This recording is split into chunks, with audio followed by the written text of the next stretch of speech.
Sebentar, saya udah buka di Windows-nya. Sebentar, oh dia harus indikan dulu PowerPoint-nya nih, baru kelihatan ya. Ya, Windows, sabar sedikit, mana Windows-nya. Oke.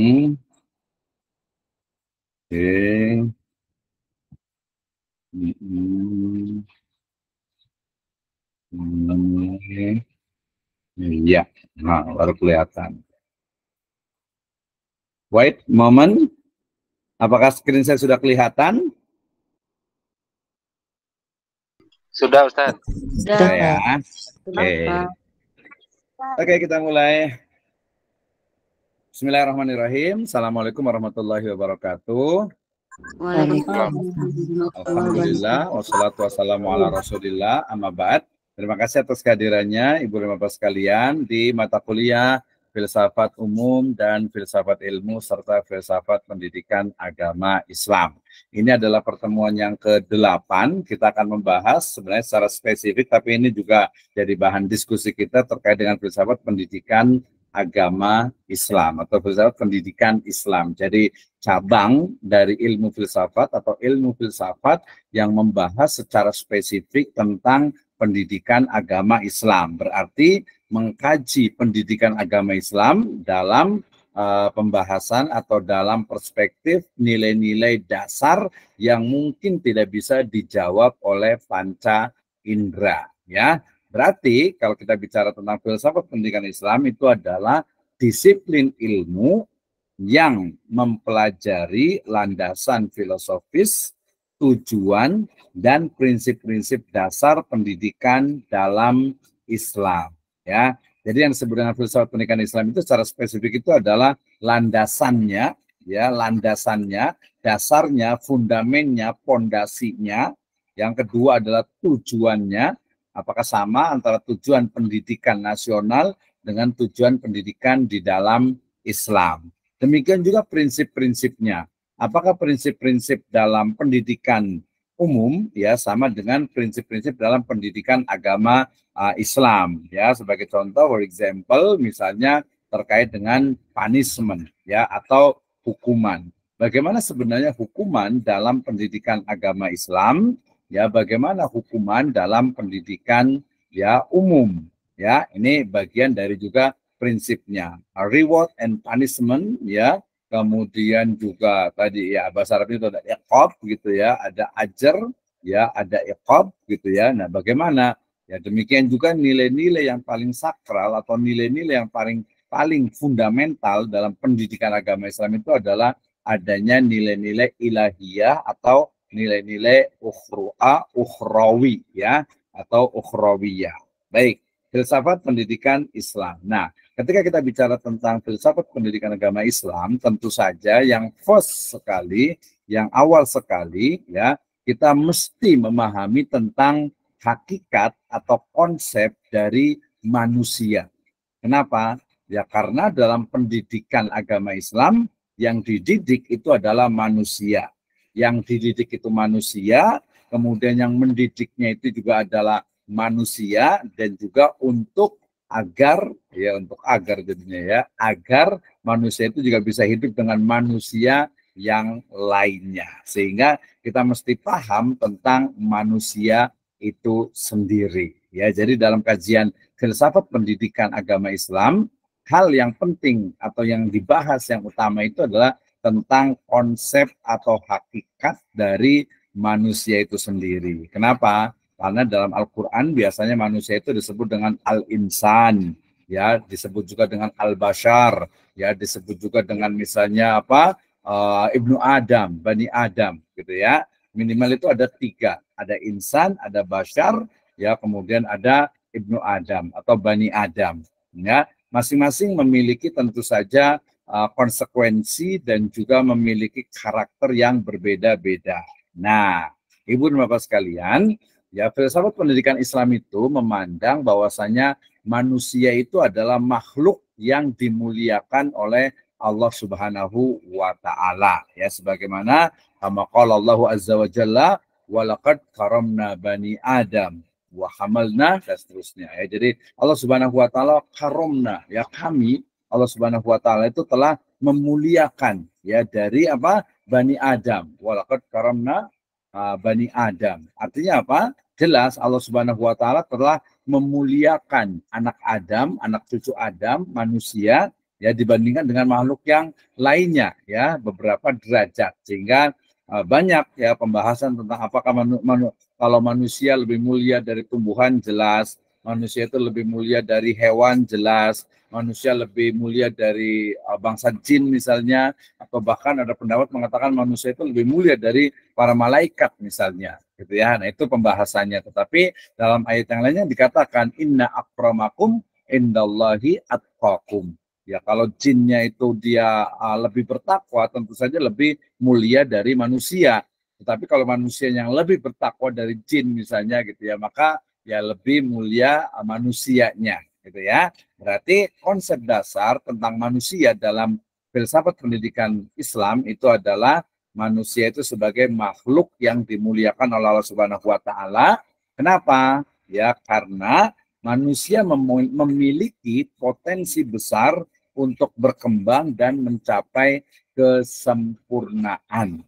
Ya kan? Dikatakan Allah Subhanahu wa taala berfirman, "A'udzubillahi minasyaitonirrajim, laqad khalaqnal insana fi ahsani taqwim." Ya Allah Subhanahu wa taala, sungguh Allah Subhanahu wa taala telah menciptakan manusia dengan apa? Sebaik-baik penciptaan. Maknanya apa? Maknanya bahwa manusia itu ya betul-betul the great proportion ya, hasil karya ya, ciptaan dari Allah Subhanahu wa taala yang tadi ya ahsani takwim. Ya Imam Ibnu Katsir misalnya menafsirkan ahsani takwim dengan apa? Ahsan yakni fil jismihi. Ya artinya sempurna dari bentuk porsi ataupun jasadnya. Ya, tetapi kalau kita lihat lebih luas bukan hanya jasadnya. Manusia itu disebut manusia karena memang dia memiliki dua unsur. Yang pertama adalah unsur jasadia dan yang kedua itu adalah unsur rohania. Sehingga nanti dalam konsep education, dalam konsep pendidikan kita akan menemukan adanya tarbiyah jasadiyah dan juga tarbiyah ruhiyah. And we can discuss about it ya. Jadi manusia itu memiliki potensi yang besar, maka dikatakan apa? Inni ja'iluka fil ardi khalifah.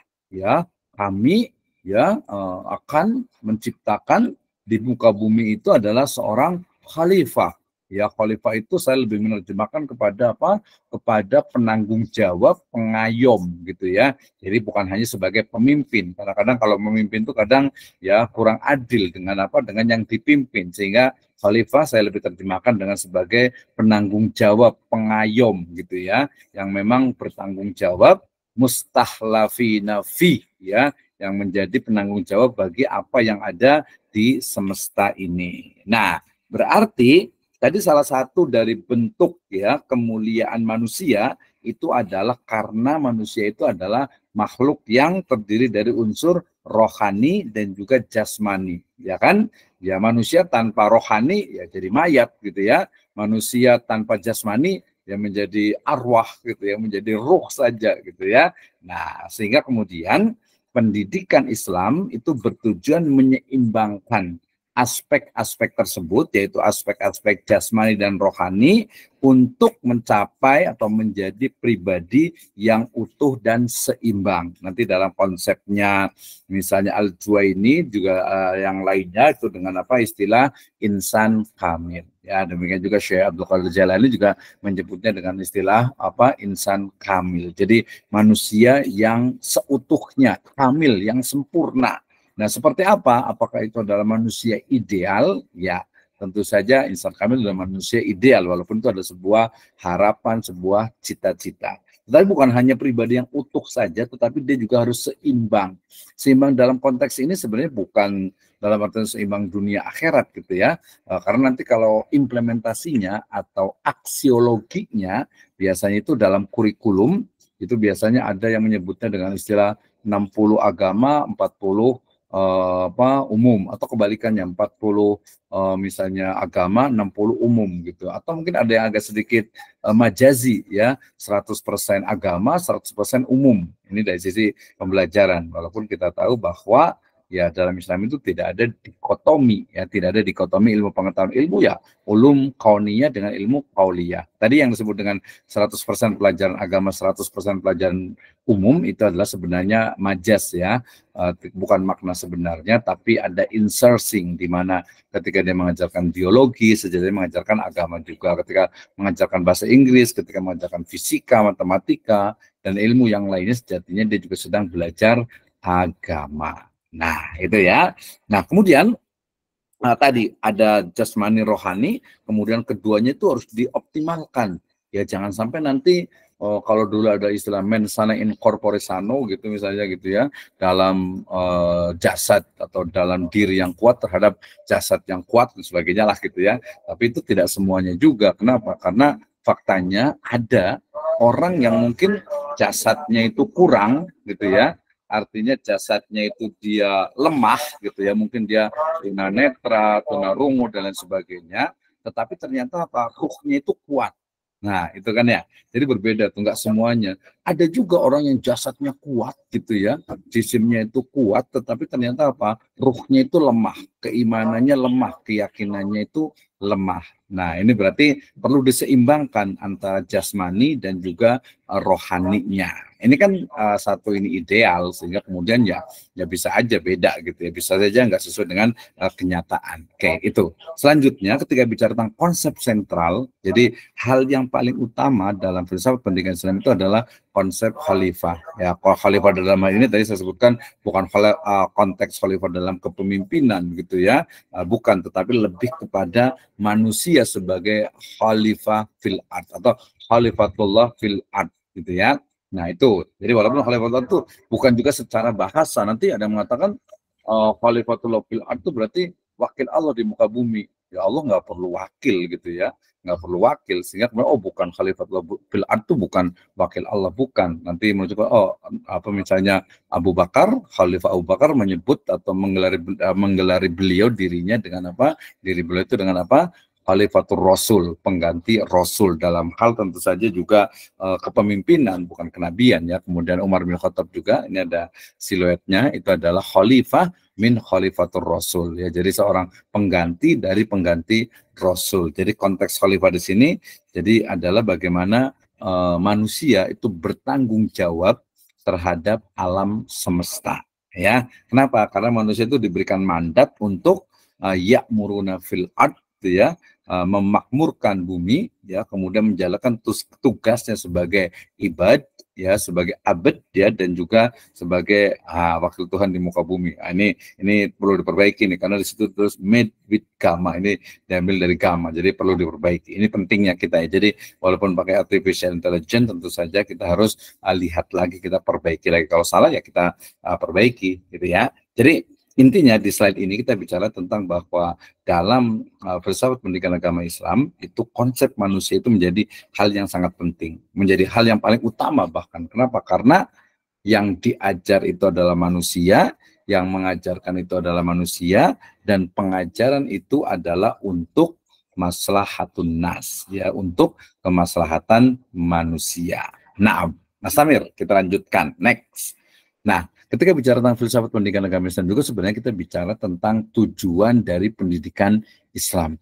Untuk apa sih kita harus melaksanakan proses pendidikan? Jawabannya yang pertama adalah mengembangkan dari potensi manusia. Ya, jadi manusia itu kan dia punya potensi, ya. Potensi imma syakira wa imma kafuro. Ya, inna hadainahum sabila imma syakira wa imma kafuro. Jadi ada dua jalan ya. Nah, untuk mengembangkan potensi yang positif tentu saja maka harus ada pembelajaran, harus ada pengajaran ya, di mana tujuannya itu adalah memfasilitasi dari perkembangan fisik. Ya fisiknya juga harus gitu ya, karena kan otomatis orang bisa jalan, bisa berlari, kemudian bisa ya mengoptimalkan dari anggota badannya ya. Tapi jangan lupa juga dia harus perkembangan dari mental ya, spiritual, kemudian juga sosial dari seseorang atau dari individu. Ya, jadi namanya pendidikan itu makanya kalau di TK itu banyak lah ya. Ya, jadi perkembangan fisik motoriknya gitu ya, mentalnya juga, spiritual juga, sosialnya juga. Nah, itu ya. Kalau yang anak muda ini biasanya lagi viral itu ada film Siksa Kubur gitu ya. Nah, salah satunya di situ adalah tentang bagaimana perkembangan dari mental dan juga spiritual seorang anak yang tidak seimbang gitu ya, tidak seimbang ya, karena ya tadi trauma, kemudian juga karena mungkin orang tuanya itu meninggal dan lain sebagainya, sehingga kemudian perkembangannya itu abnormal gitu ya, artinya dia tidak percaya siksa kubur lah, kemudian juga yang satunya lagi itu merasa hidup itu tidak ada artinya gitu ya, karena sejak kecil itu dibully dan lain sebagainya. Nah, ini pentingnya pendidikan. Kenapa harus ada pendidikan dan tujuannya itu untuk apa? Ya, memfasilitasi perkembangan dari fisik, mental, dan spiritual serta sosial individu secara seimbang. Ya, tadi kalau fisiknya kuat, bagus, ya luar biasa gitu ya. Istilahnya itu fisiknya itu sehat, kuat, ya. Tapi ternyata mental spiritualnya itu lemah, nggak bisa juga gitu. Atau mungkin mental spiritualnya itu kuat gitu, tapi badannya itu lemah gitu ya. Padahal dalam hadis dikatakan Allah Subhanahu wa taala itu mencintai al-muslimul qawi ya, seorang muslim yang qawi ya, yang kuat ya, baik itu secara jisemnya, badannya, fisiknya ataupun juga intelektualnya. Intelektual, emosional dan spiritual, tentu saja sosial juga ya. Oke, selanjutnya yang kedua yaitu membangun dari kesolehan moral. Ini tujuan dari pendidikan Islam. Kenapa? Karena bagaimana ya dalam agama itu adalah menanamkan nilai-nilai akhlak mulia dan juga ketakwaan kepada Allah Subhanahu wa taala. Ya. Nah, menanamkan nilai inilah yang kemudian banyak sekali manhaj atau metode yang dilakukan baik secara qot'i ataupun juga secara interpretasi. Ya, misalnya nih ada orang yang menyebutkan tentang kenapa sih agama itu selalu menakut-nakuti orang gitu ya, agama itu selalu mengancam orang gitu ya. Nah, atau jawabannya tuh ya, kira-kira jawabannya apa ya? Nanti tunggu ya, nanti mungkin saya akan tanya ya. Kenapa sih agama itu seolah itu menakut-nakuti orang, kemudian yang dikedepankan soal itu hukuman dan lain sebagainya gitu ya. Yang muncul itu siksa neraka, siksa kubur, kemudian hudud, kemudian mungkin ada rajam gitu dan sebagainya. Kenapa sih muncul itu? Apalagi nanti dalam kritik juga nih terhadap mata pelajaran PAI khususnya sejarah peradaban Islam. Kenapa sih sejarah peradaban Islam kok isinya perang gitu? Seolah-olah itu kayaknya sejarah Islam itu kayaknya kekerasan terus gitu. Padahal mestinya tidak itu. Banyak sekali sejarah gilang gemilang yang bukan hanya ansih perang saja gitu ya. Oke, jadi menanamkan nilai akhlak mulia dan juga ketakwaan kepada Allah Subhanahu wa taala. Ya, bagaimana how the methodology, bagaimana metodenya, ini sebenarnya masuk ke dalam nanti mata kuliah pengembangan kurikulum. Jadi bagaimana sebenarnya kita itu mengajarkan seorang anak tentang iman kepada Allah Subhanahu wa taala.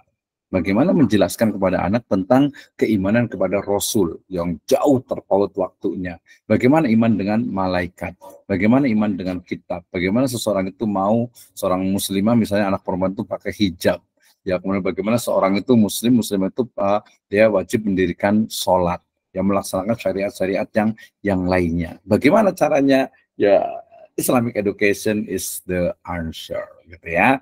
Nah, kemudian yang ketiga adalah mencapai kebahagiaan dunia dan akhirat, tentu saja.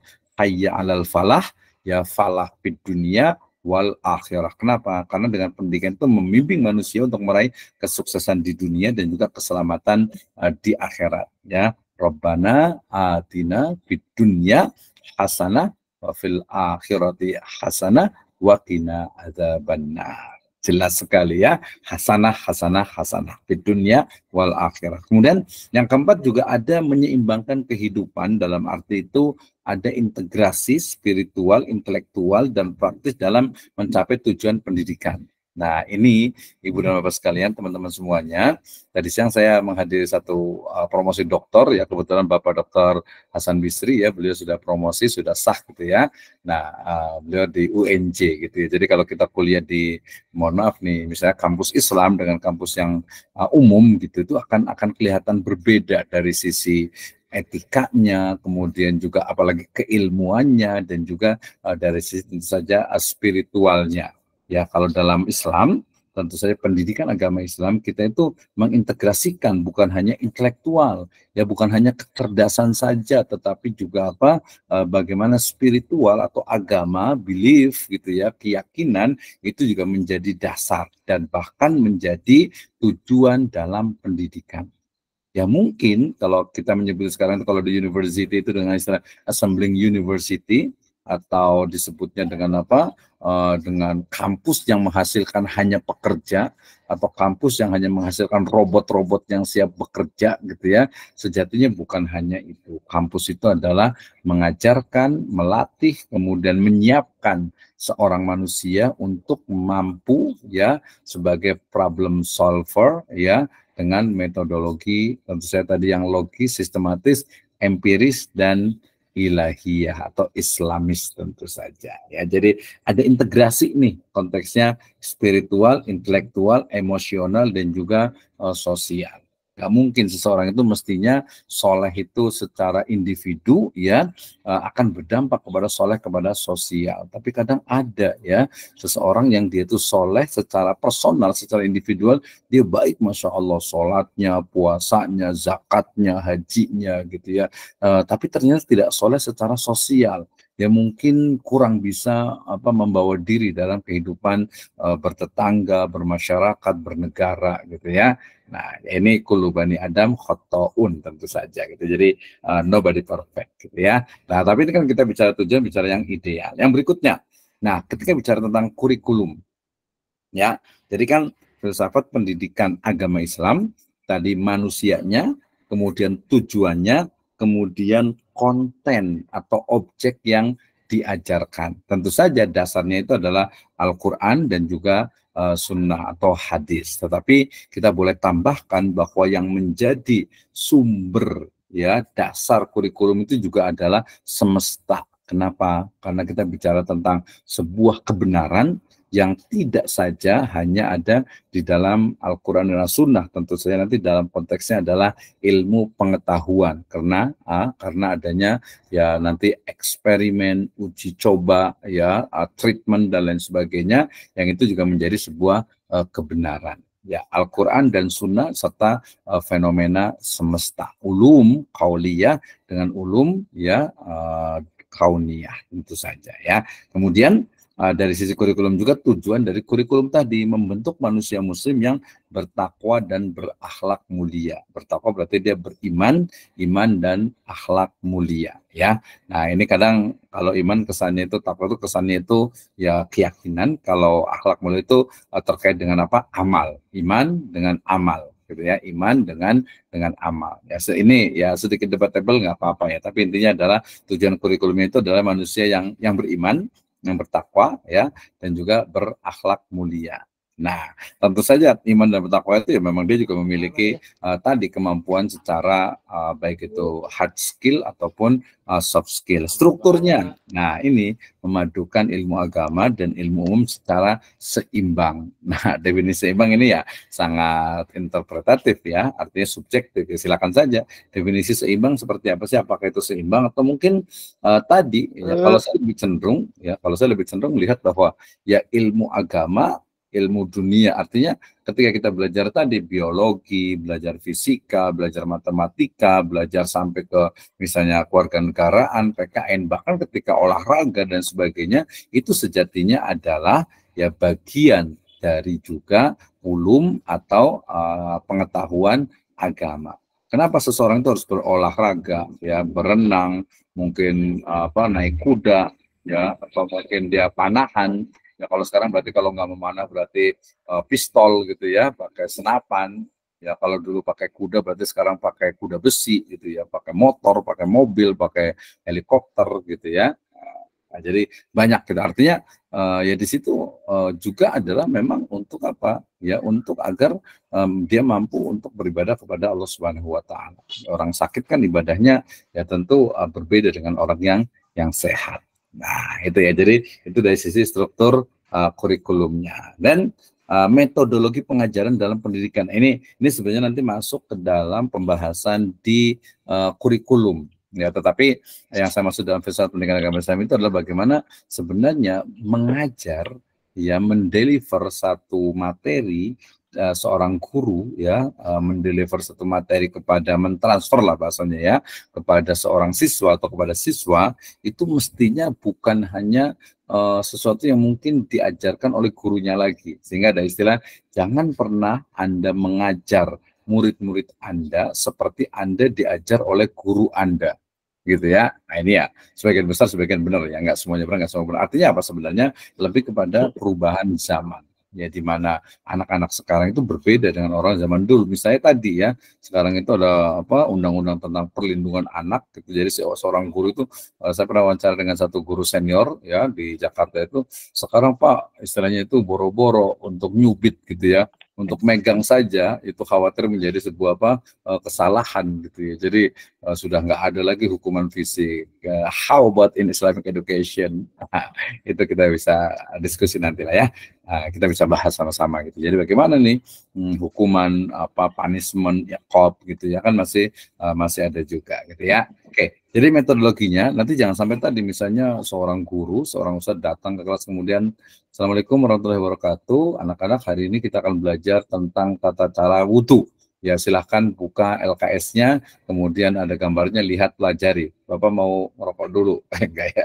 Bapak mau ke belakang dulu, gitu ya. Jadi seolah itu jadi kayak belajar sendiri, padahal belum saatnya. Misalnya anak SD atau SMP itu mereka belajar sendiri. Jadi bukan hanya itu, bukan seperti itu kalau pendapat saya itu. Bahkan misalnya sekelas Imam Syafi'i rahimahullah, ya ketika beliau mengajarkan tentang bagaimana saum, ya, kemudian juga zakat, kemudian juga sholat, apalagi itu pakai simulasi gitu ya. Nah, itu nanti masuk ke dalam media ataupun juga metode ya, dan juga sumber ya, sumber belajar itu nanti ada, boleh lihat di link di bawah saya ini di YouTube saya itu ya. Nanti ada lengkap tuh tentang pengembangan metode, pengembangan sumber belajar dan media pembelajaran. Demikian juga ada pengembangan untuk SDM dan lain sebagainya ya. Jadi pengajarannya itu menekankan, jadi pendidikan Islam itu menekankan pada pendekatan yang sifat itu holistik. Ya, kenapa? Karena holistik itu berarti dia apa? Menyeluruh gitu ya. Kenapa? Karena ada spiritualitas, ada intelektualitas, dan juga moralitas. Ya, jadi dia bukan hanya tadi, bukan hanya anaknya yang penting pintar gitu ya, terserah akhlaknya mau nggak bagus, mau apa terserah, yang penting dia pintar. Nah, tidak seperti itu. Jadi mengajar itu ya dalam beberapa case itu ya, pengalaman juga. Ya tadi bukan hanya kurang tepat sebenarnya kalau hanya mentransfer atau mendeliver dari sebuah materi ya atau pelajaran. Tetapi bagaimana seorang guru juga atau ustadz itu adalah dia itu juga sebagai sumber belajar. Gitu. Jadi bukan hanya buku, apalagi zaman sekarang internet dan lain sebagainya. Gitu ya. Jadi ini perlu jadi intinya metode pengajarannya itu dia lebih kepada holistik, menyeluruh ya. Kemudian metode pengajaran yang umum digunakan, nah ini biasanya saya sebut nih, misalnya kalau kita mau ngajar, nanti sebenarnya boleh sharing nih, mungkin ada ibu bapak sekalian, terutama yang guru-guru yang ini nih, yang seniornya, gimana sih cara ngajar anak sekarang gitu ya. Kalau biasa kan lecturing itu berarti ceramah. Ya, kemudian ada diskusi, kemudian ada problem solving, ya demonstrasi, kemudian simulasi, dan juga pembelajaran berbasis proyek, gitu ya. Nah ini saya yakin guru-guru yang sudah biasa, sudah mengikuti berbagai pelatihan, sudah menerapkan ini. Nah tapi kita sebagai muslim juga perlu menggali, jadi kalau dalam Islam itu seperti apa, jadi bukan berarti kemudian banyak teori ini dari mana saja kita ambil kemudian kita laksanakan, belum tentu juga, belum tentu cocok juga dalam pendidikan agama Islam, tidak semuanya. Ya jadi tidak semuanya ditolak, tidak semuanya juga diterima. Ya jadi perlu disaring tentu saja gitu ya. Jadi metode pembelajarannya tadi kalau kuliah lecturing misalnya ceramah Ya kalau saya dengerin saya dikit lagi ya, karena kalau dengerin saya terus gitu ya, lama-lama juga bosan ya. 3 menit lagi lah ya, 3 menit lagi. Nanti kalau dengerin terus kekuatan itu hanya 30 menit ya, sehingga setelah itu udah ngantuk, udah lemas dan sebagainya gitu ya. Jadi kalau lecturing saja, lecturing pun sebenarnya dia perlu kan juga perlu dikombinasikan. Jadi ceramah itu bagian dari metode, tapi dia perlu juga dikombinasikan. Mungkin suaranya rendah, pendek, tinggi, rendah, sedang, kemudian juga mungkin dia perlu ada ya sedikit joke-nya gitu ya, sedikit mungkin bercanda atau mungkin pakai pantun misalnya di awal gitu ya, misalnya buat ya, misalnya buat pantun misalnya, ya. Buat jeruk buat kedong-dong, berujak yuk, nah, gitu ya. Oh, caranya jadi bertemu. Oke, lanjut lagi ya. Dikit lagi, 3 menit lagi. Nanti baru kita diskusi ya. Ini metodologi pembelajaran, kemudian peran guru itu juga menjadi hal yang sangat penting menurut saya. Karena dia guru itu sebagai yang digugu dan ditiru, ya pembimbing, uswah hasanah, laqad kana fi Rasulillah uswatun hasanah. Ya kemudian juga mendidik dengan kasih sayang dan kesabaran. Ini kayaknya udah hafal semuanya. Di sini ada Abah Suhendi, ada Ustaz Ali Imron, ada Ustaz Kardi ya, kemudian Ahmad Afan misalnya. Ini kayaknya udah paham lah ya, umur dengan ilmu, belajar dan pembelajaran.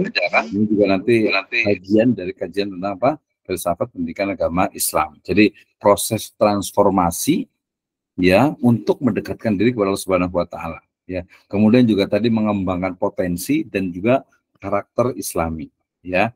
Guru itu berarti sebagai apa? Fasilitator dan teladan. Nanti mungkin harusnya mungkin ada beberapa dosen di sini itu yang cara ngajar itu beda gitu ya. Kenapa? Karena ya Anda itu sudah master, you are the master gitu ya. Jadi sebenarnya nggak dengarkan tapi lebih kepada diskusi dan sebagainya. So nanti I will give you time for kita bisa discuss bersama-sama ya.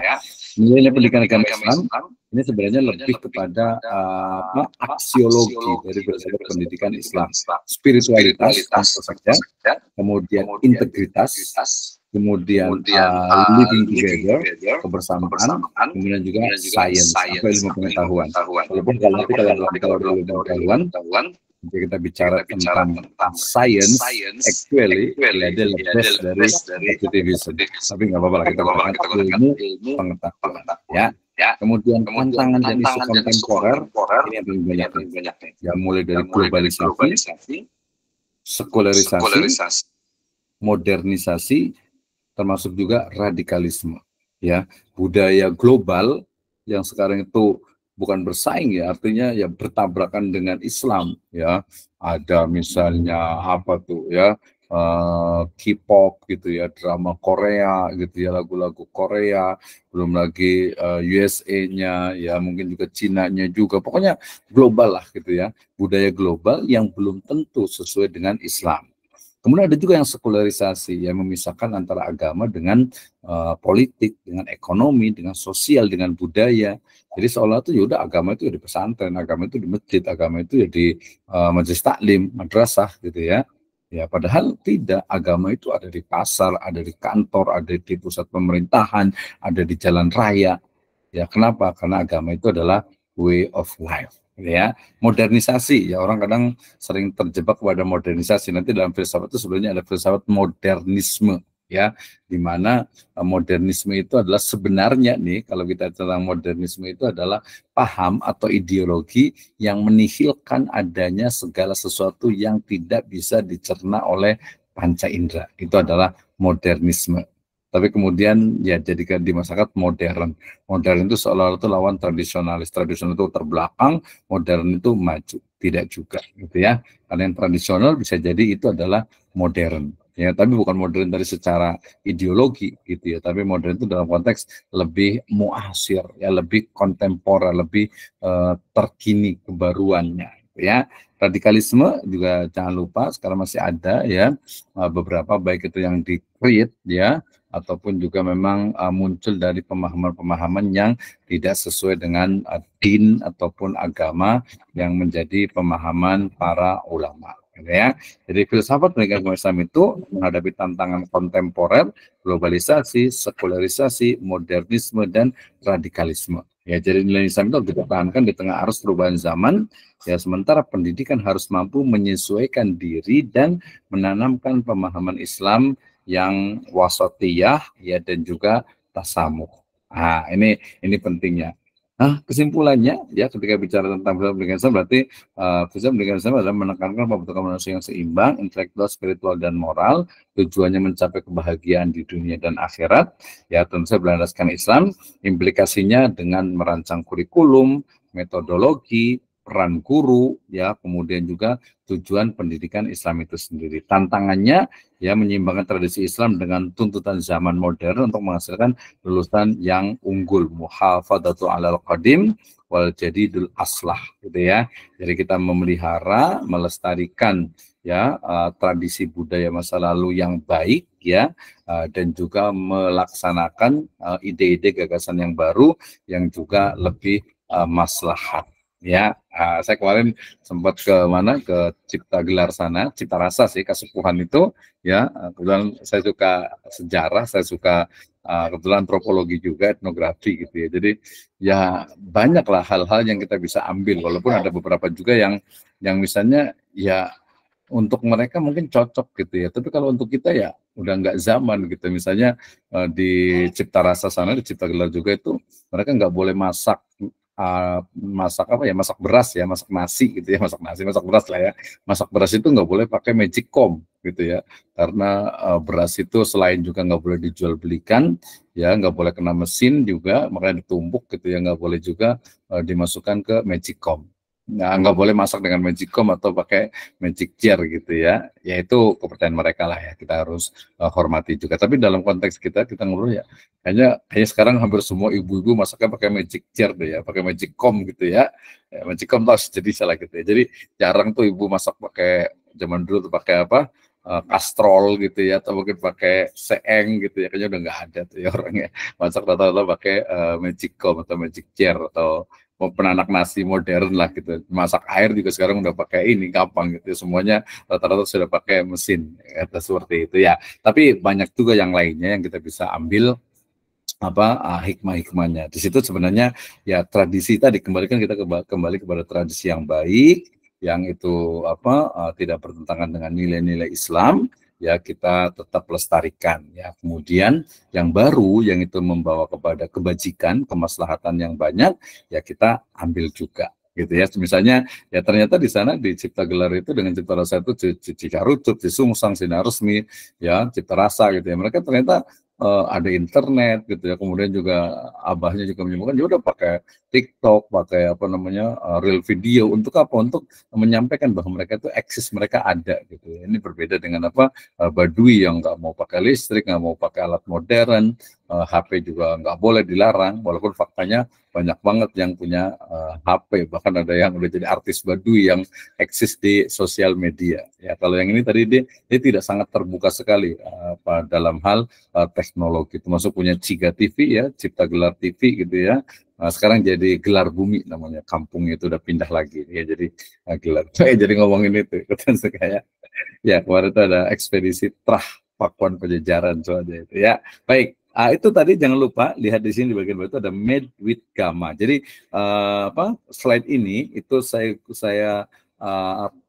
buat gitu ya pakai Gamma. Jadi betul-betul kalau orang bilang itu nggak mikir gitu ya, nggak mikir. Jadi tinggal kita tuliskan judulnya, kemudian kita buatkan, langsung jadi udah. Hanya 5 menit mungkin ya, malah nggak nyampe kayaknya itu, hanya nggak nyampe 5 menit gitu ya, sehingga mudah ya.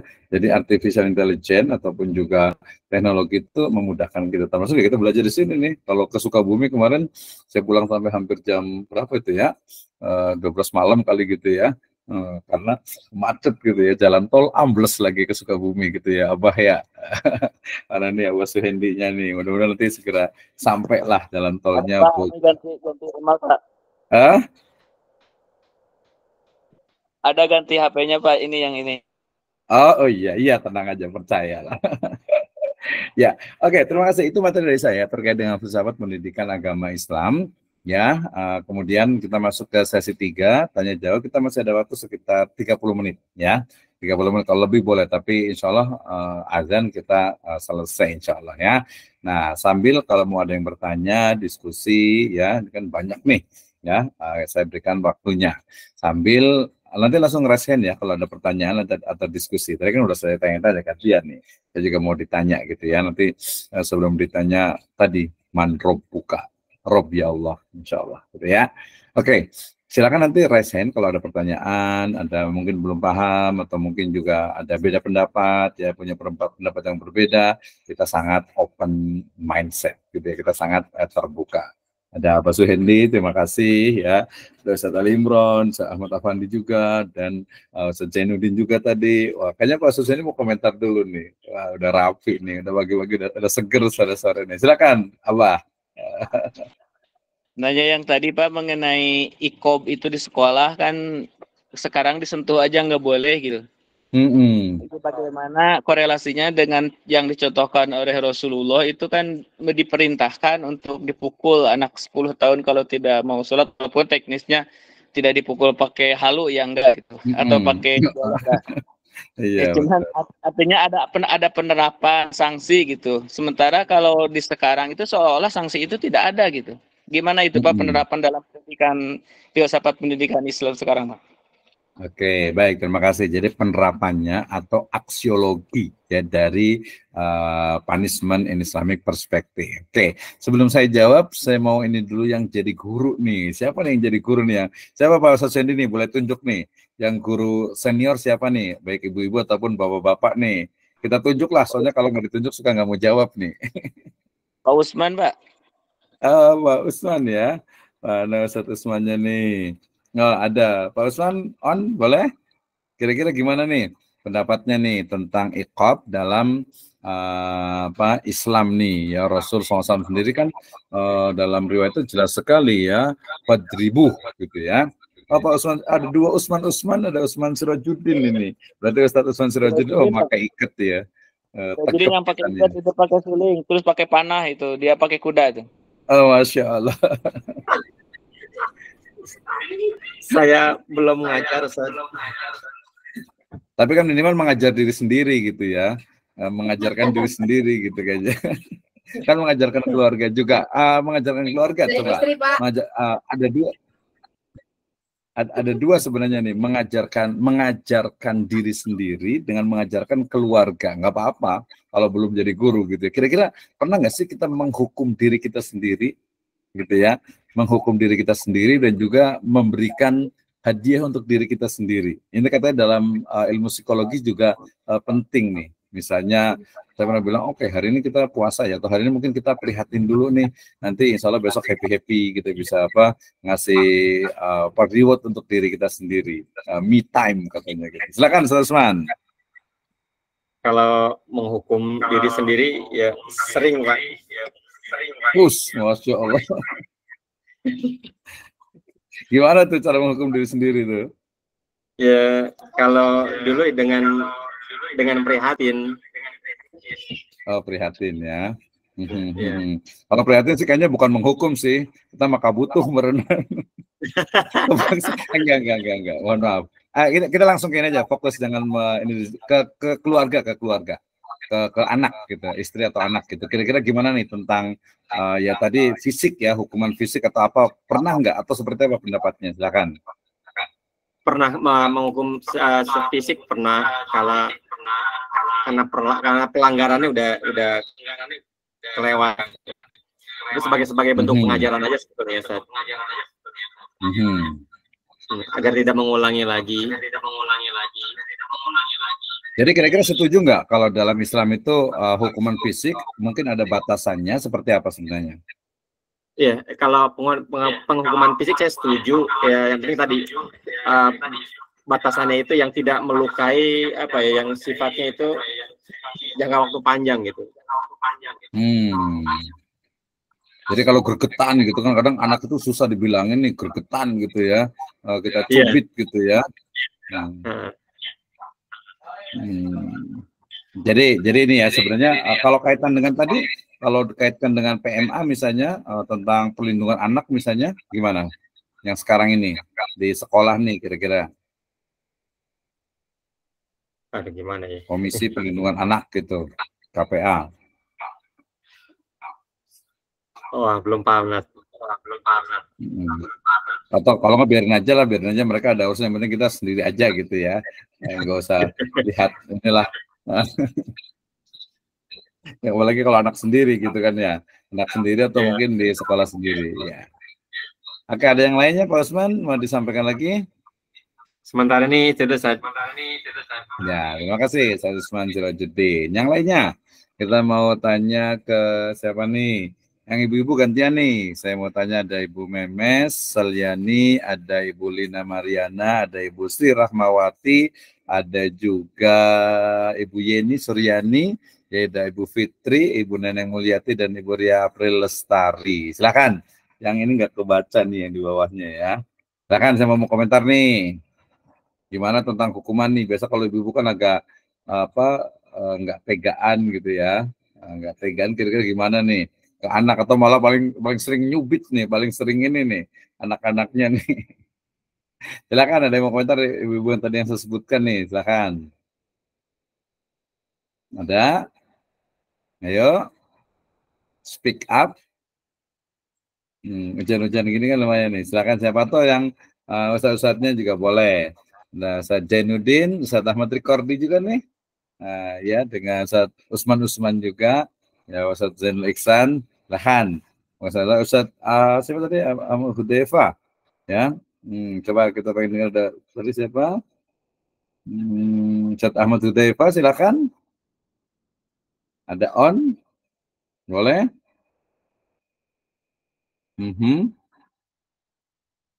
Karena kemarin itu ada teman juga membuat sebuah disertasi ya terkait dengan hukuman itu, memang tentang hukuman, tesis atau disertasi gitu ya.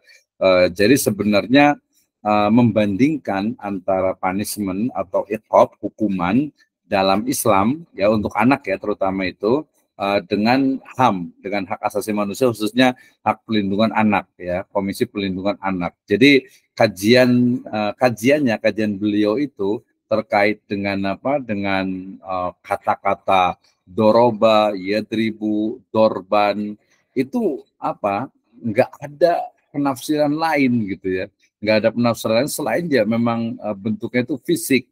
Dan itu kalau dibandingkan dengan Komisi Pelindungan Anak, aturan-aturan yang ada di Komisi Pelindungan Anak itu ya memang masuk ke dalam cakupan ruang lingkup kekerasan gitu ya, termasuk melanggar dari hak asasi anak gitu ya. Dari berbagai kajian maksudnya nggak bisa lepas gitu ya, nggak bisa lepas ya, memang seperti itu dalam Islam gitu ya. Jadi dalam pendidikan dalam Islam itu memang istilahnya itu gini, pendidikan atau iqab, punishment dalam pendidikan Islam itu bertentangan dengan hak asasi anak atau bertentangan dengan aturan-aturan yang dirumuskan oleh Komisi Perlindungan Anak. Nah, itu gimana nih? Ada mau komentar kan nih? Ya, kesimpulan seperti kadang nggak bisa misalnya pukul hatinya gitu. Ya bisa saja sih, tapi nggak bisa lepas dari fisik gitu. Pengertiannya itu nggak bisa ditakwil, diinterpretasi dengan yang lain, itu nggak bisa gitu. Ya tentang anak itu, benar nanti istri juga sama. Kemudian juga nanti apalagi dalam bentuk hukuman-hukuman pidana gitu ya, itu ya jelas sekali gitu ya. Walaupun dalam konteks Indonesia tentu saja mungkin ada perlu new approach ya, pendekatan-pendekatan baru tentu saja. Silakan, Anda mau komentar? Oke ya, silakan kita kasih waktu dulu. Ya, kita ada waktu sekitar 15 menit lagi ke depan. Nah, sebelum nanti saya akan jelaskan tentang challenge untuk pekan-pekan ke depan, gitu ya. Jadi mudah-mudahan tidak memberatkan, mudah-mudahan juga jadi satu pengalaman buat kita, learning experience ya, pengalaman kita belajar. Jadi bukan hanya mendengarkan saja. Saya yakin kalau umpamanya kita belajarnya hanya mendengarkan saja, 5-3 bulan itu udah lupa, gitu ya.